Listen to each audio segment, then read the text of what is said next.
So yesterday, May 25th, 2025, the news broke that Phil Robertson passed away. He was 79. Yeah, a name instantly recognizable for most people as the patriarch of Duck Dynasty. Absolutely. He really became this kind of symbol of faith, family, certain kind of American tradition for a lot of folks. And what's really compelling, I think, is how that very public image, seems so tied to his personal convictions. Right. So in this deep dive, that's what we want to explore. Like, what were the key parts of his life based on what we know? Exactly, to get a clearer picture of, well, what shaped him and why he resonated with so many people. Okay, let's get into it then.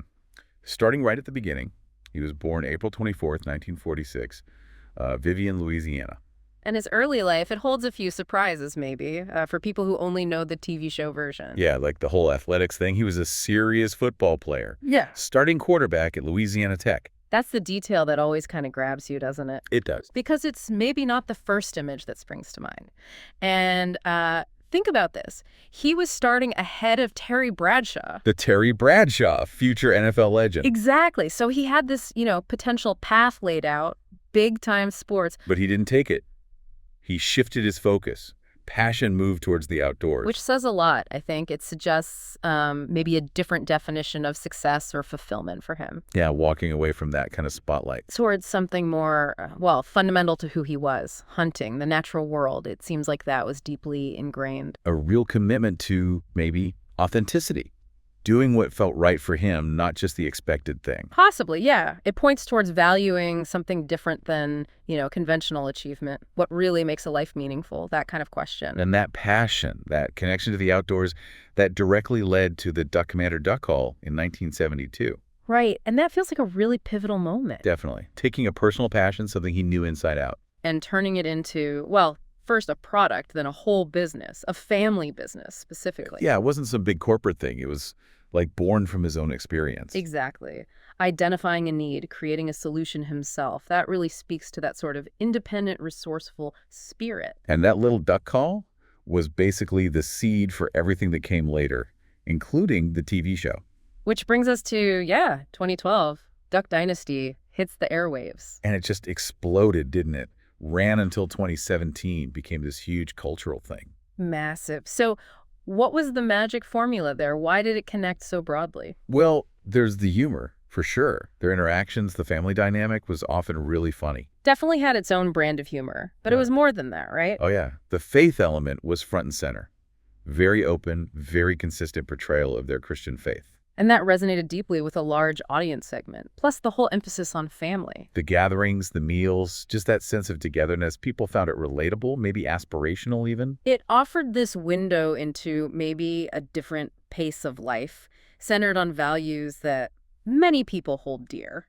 But that time of the spotlight wasn't always smooth sailing. No, definitely not. The 2013 GQ interview that caused a huge stir. Yeah, his comments on homosexuality sparked a major controversy, a real firestorm. It really did. It ignited this whole national debate about, free speech, beliefs, public figures. And the reaction was intense. Amy suspended him briefly. But then the fan reaction was just as intense, wasn't it? Oh, incredibly strong support from his audience, which actually led A&E to reinstate him pretty quickly. Which in itself tells you something about the connection he had with those viewers. Right, absolutely. It highlighted this complex situation when someone with deeply held, maybe controversial beliefs is so public. Yeah, where are the lines drawn? Personal views versus public platform? How do audiences react when those things clash? It raised all those questions. A reminder, I guess, of the weight that comes with having that kind of public voice. Sure. Moving to more recent and personal news. Last December 2024, the family shared his Alzheimer's diagnosis. Yeah, that was difficult news. But even with that challenge, it seems his place in the family remained, central. The tributes from the family when he passed, they really emphasized that. Very heartfelt. Speaks volumes, doesn't it? That even facing something like Alzheimer's, that patriarch role, those family bonds, they endured. Yeah. The same bonds that were so visible on the show seem just as strong privately. It really reinforces that idea of family providing strength, even through the toughest times. And interestingly, even with his passing, the story isn't quite over.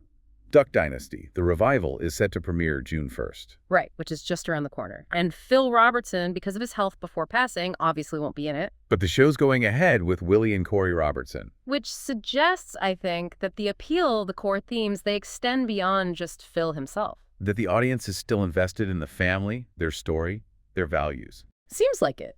A continuation of that narrative that, for whatever reason, struck such a chord.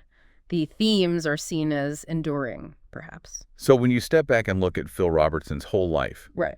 what are the main takeaways? What's the significance? Well, a few things really stand out. Definitely the commitment to his faith. That seems like a constant thread, a guiding principle. Okay. Then there's a certain resilience, leaving that football path, building the business, navigating the controversy.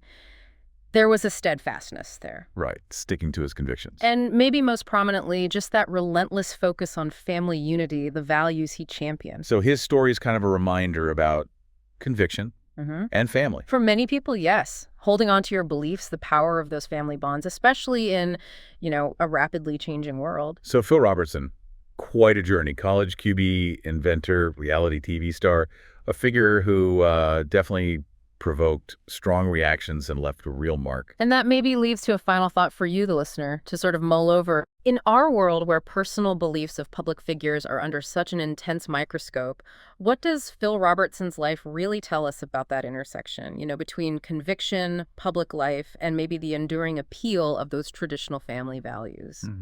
It's complex, no easy answers, but his story definitely gives us a lot to think about regarding those dynamics.